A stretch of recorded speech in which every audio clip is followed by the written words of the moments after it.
स्वागत आहे तुमचं माझ्या यूट्यूब चॅनलमध्ये. तर हा आपला फर्स्ट ब्लॉग असणार आहे. आपण जाणार आहे नागक्षेत्र, जे की सफेदोमध्ये छोटंसं एक मंदिर आहे. त्या मंदिराची खूप छान अशी स्टोरी आहे, ती आपण नंतर व्हिडिओमध्ये समोर आपण बघू स्टोरी. आणि हा माझा फर्स्ट ब्लॉग आहे, तर सांगा कसा आहे ब्लॉग. छान आहे, कंटिन्यू करायला पाहिजे का नाही पाहिजे ते पण सांगा. ठीक आहे. तर आता आपण चाललेलो आहे, आलेलो आहे नेहर पूलवर. नेहर पूल तुम्हाला दाखवतो कसं दिसतं.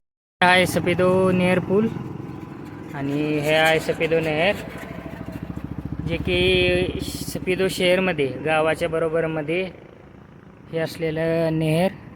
आणि या नेहरच्या बाजूला ते जे दिसतंय ते आहे नागक्षेत्र मंदिर. तर तिथे जाऊया आपण आणि बघूया काय.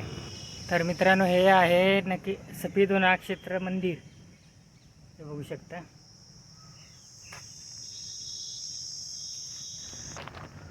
तर मित्रांनो, या मंदिराची स्टोरी अशी आहे की इथे एक राजा होते, जे की हा जो राजवाडा आहे तिथे एक राजा होते. त्या राजांचा मृत्यू झाला साप चावल्यामुळे.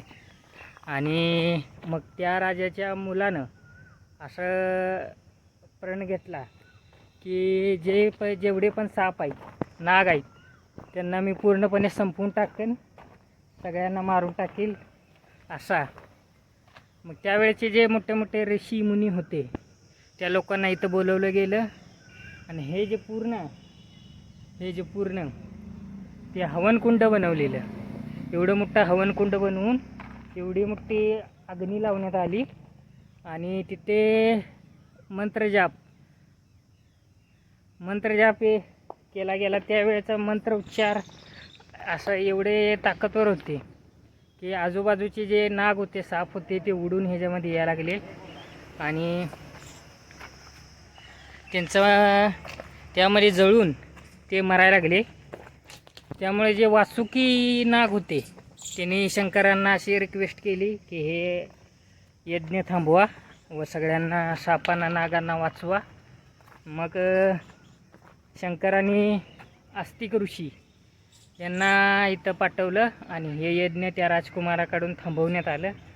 त्यानंतर या गावाला असं एक वरदान मिळालं की या गावामध्ये कोणताही साप चावून व्यक्ती मरणार नाही. आणि त्यामुळे या गावाचं नाव पडलं होतं सर्पदमन. त्यानंतर बोलीभाषेमध्ये बदल होत होत या गावाचं नाव झालं सफेदो.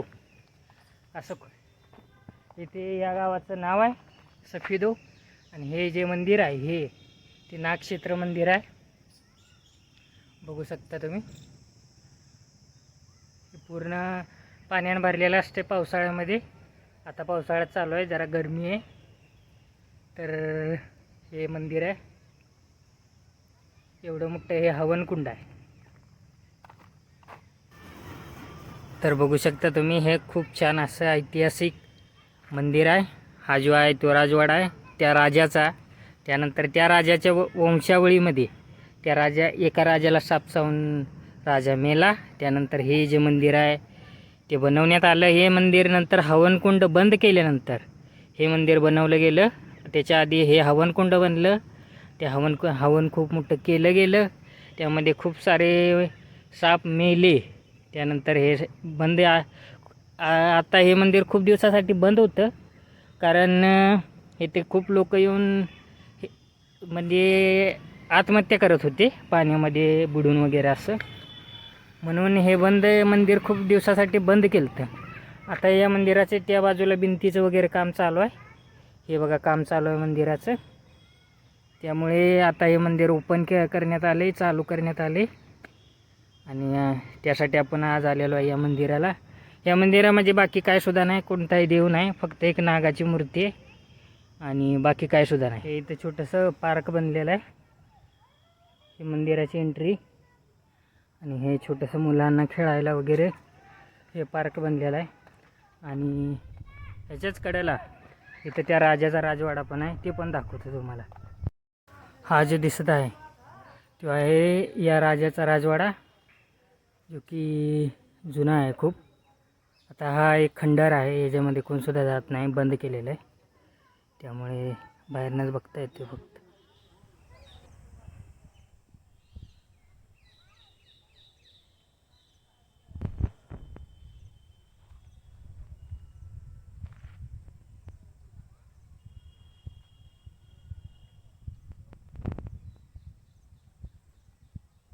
तर हे आहे मंदिर बघा,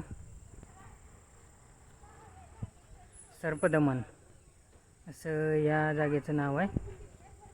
त्यानंतर बोलीभाषेमध्ये बदल होऊन सफिदो असं या गावाचं नाव पडलं. आधी सर्पदमन हेच नाव होतं.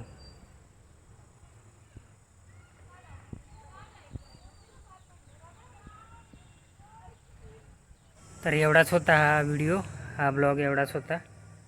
तर व्हिडिओ आणि माहिती जर छान वाटली असेल तर चॅनलला सबस्क्राईब करा, व्हिडिओला लाईक करा आणि कमेंट करून सांगा की हा व्हिडिओ तुम्हाला आवडला, कसा वाटला. आणि जर आवडला तर आपण कंटिन्यू करू, व्लॉगिंग चॅनल कंटिन्यू करू, नाहीतर मग तोपर्यंत टेक केअर, गुड बाय.